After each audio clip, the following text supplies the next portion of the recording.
trust invests in UK commercial assets. We have 45 properties in the portfolio, invested in the industrial, office, retail and other sectors of the market. We only invest in direct properties. We don't have any JVs or indirect assets. At the moment, the weighting of the portfolio is we hold about 55% of the portfolio in the industrial sector, which whilst in Q3 and Q4 the industrial sector saw some relatively significant capital declines, I think the market dynamics for the industrial market remain really robust and really strong. There is low vacancy, there is low supply of new developments coming through in terms of a pipeline, and also occupier demand is remaining robust. And we've had good interest in any of the industrial voids that we've had coming up in the last sort of 12 to 18 months. We do have about 21% in offices. We have, over the last 18 months or so, and perhaps slightly longer actually, we have reduced our weighting there. We've sold some assets. That's something we're likely to carry on doing in the medium term. Retail, about 13% in retail, focused in the retail warehouse market. We have one high street asset. That's about 2% of the portfolio, and the remainder is within the retail warehouse sectors, and predominantly focused on the budget or discount-led retailers there, which we think will be most resilient in a cost of living crisis and an economic downturn. Those are the operators that are effectively growing and expanding and taking market share. And lastly, we have about 11% within the other or alternatives bucket. This is quite a wide spectrum of assets held within this sector, from everything from GP surgeries through to leisure schemes and cinemas, and it includes student housing and hotels, etc. Within this, we have a data centre, and we also have a leisure scheme, which is a medium-term residential redevelopment opportunity. We see some interesting dynamics there. That's, let's say we've got 11% in that sector at the moment. We see some interesting dynamics, and it's an area of the market that we can see us as looking to try and expand into and increase our weighting to. 2022 was a very difficult year for real assets across the globe. UK real estate was probably at the forefront of that, and we saw a roughly 20% decline at market level over the second half of the year. And in fact, the total return for the year is looking to be about -9%. The company performed slightly better than the market, but with falls of that magnitude, it's still obviously a difficult time in performance terms for shareholders. The share price also was very volatile during the year with widening discounts. So the experience at portfolio level was negative, but it was even more so for shareholders. And the first of those would be the disposals that we undertook in Q4. So we sold 3 assets during Q4. We sold 1 industrial and 2 office assets. The industrial asset was the lowest yielding asset in the portfolio. It was an industrial unit in Rainham in East London. We had acquired that building during the GFC or just after GFC, and this was an opportunity to take some real profit from that asset. We sold it at 2.84%, which was a very incredibly low yield, predicated on the basis of there being strong rental growth to come. At 2.84, that's isn't aligned with our attitude towards our intention to provide an attractive income return to investors. So we took the opportunity to capture that upside by selling at that low yield, and that's what we did in October last year. The 2 office assets, the first one we sold was in Epsom. This is a multi-let office that we had carried through a business plan and taken some refurbishment on, and we had managed to, quite a tricky market, to lease all the vacant space. With the structural change in the office market, we decided that this was not necessarily an asset that was going to be the most resilient going forward. We had concerns around that, so we acted in capturing that by disposing of that asset. And the same for the Bristol asset. It was one of the smallest assets in the portfolio. It was short income. There's a lease expiry and a break on the 2 tenants in the next couple of years. We appraised the asset. There was limited ability to be able to add the amenity that we would have liked to have seen in our office assets that we think will be attractive to occupiers going forward. So the physical constraints were such that we didn't think we could make the building fit for the future, which is something that we are key. Is something that we think is key around the assets. So again, we took the decision to dispose of that asset. The other thing during the quarter was we put in place an extension to our debt facility. The current facility expires in April this year, it's April 2023. And we didn't want to go through a year end without having an extension in place. It causes some problem with auditors and statements of going concern, etc. Even although we've got a great relationship with RBSI, our current lender, and we believe that we'd be able to agree terms with them. So we put a new facility in place in October last year. Again, it is with RBSI, who have in fact been the lenders to the company since its launch.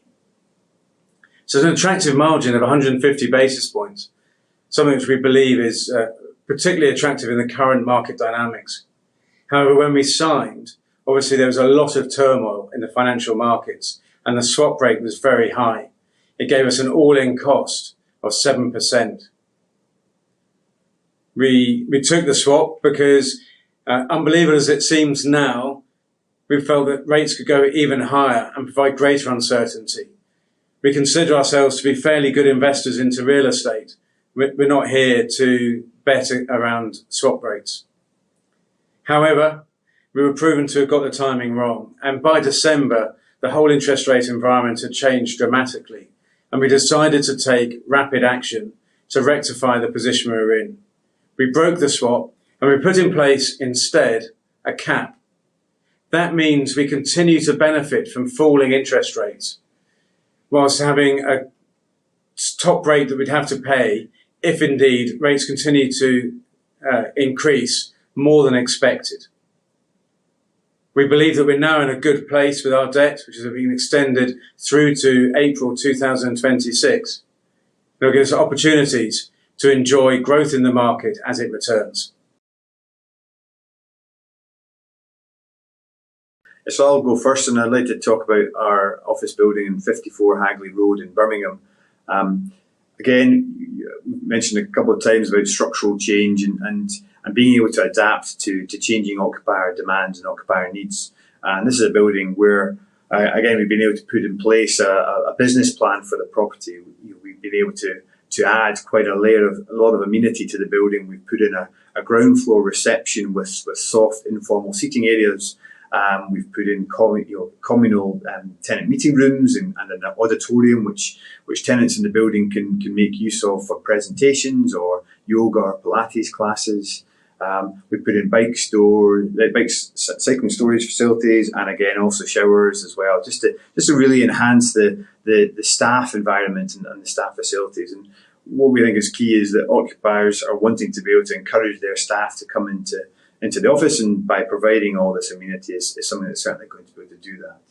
Certainly also maybe on the slightly softer side, environmental, social and governance factors are definitely more prevalent and are more focused on by occupiers and also investors. And as an example, something we're doing in quite a lot of portfolios, we're looking at where we can really take advantage of this. And one aspect is that we have spoken to all of the occupiers at Hagley Road and have said to them that we've got these facilities. Are they aware of any local charities that they work with that might make use of those premises and want to take advantage of that? And we've had a couple of positive conversations where local charities might want to make use of the space for regular meetings. So, just showing that the building is not just there for the financial side of being able to attract tenants, but also it can be a positive for the community as well. So, a really, really positive story around that building, and reflected hopefully by the fact that we've got quite a large amount of the space that is vacant under offer at the moment.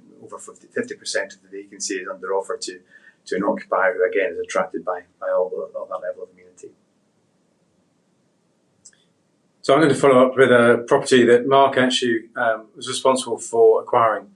It's actually under development. It's the second pre-let development we've done since launch of the fund in 2003.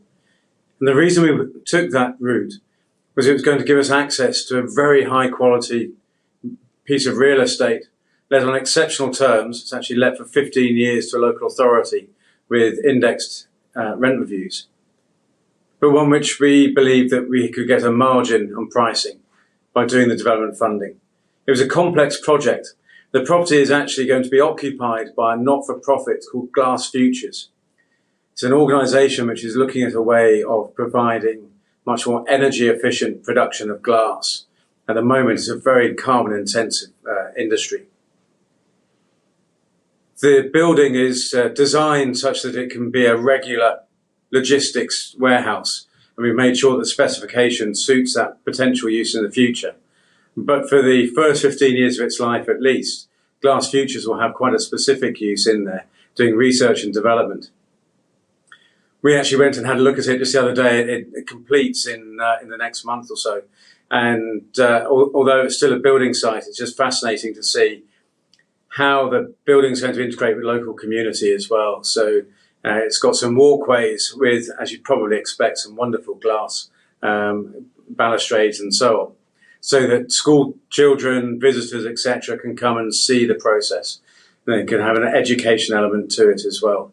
So we really like the way it's combining a very, very strong cash flow with some very strong ESG credentials.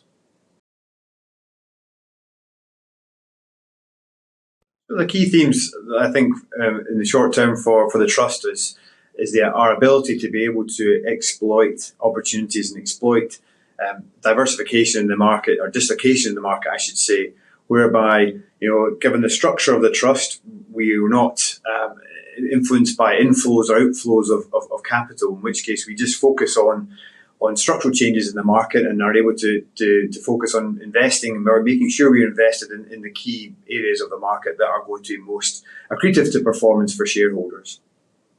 So what I think is exciting for us in the short term is the ability to buy when others are perhaps selling. There's a number of investors that we're seeing at the moment, or property owners at the moment, where they are perhaps motivated sellers, shall we say, and that's something that we are likely to want to try and take advantage of.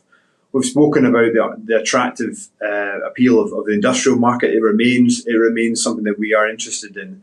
However, despite the capital declines that we saw at the end of last year, the pricing probably just still hasn't quite got to the levels where we'd be wanting to try and invest in.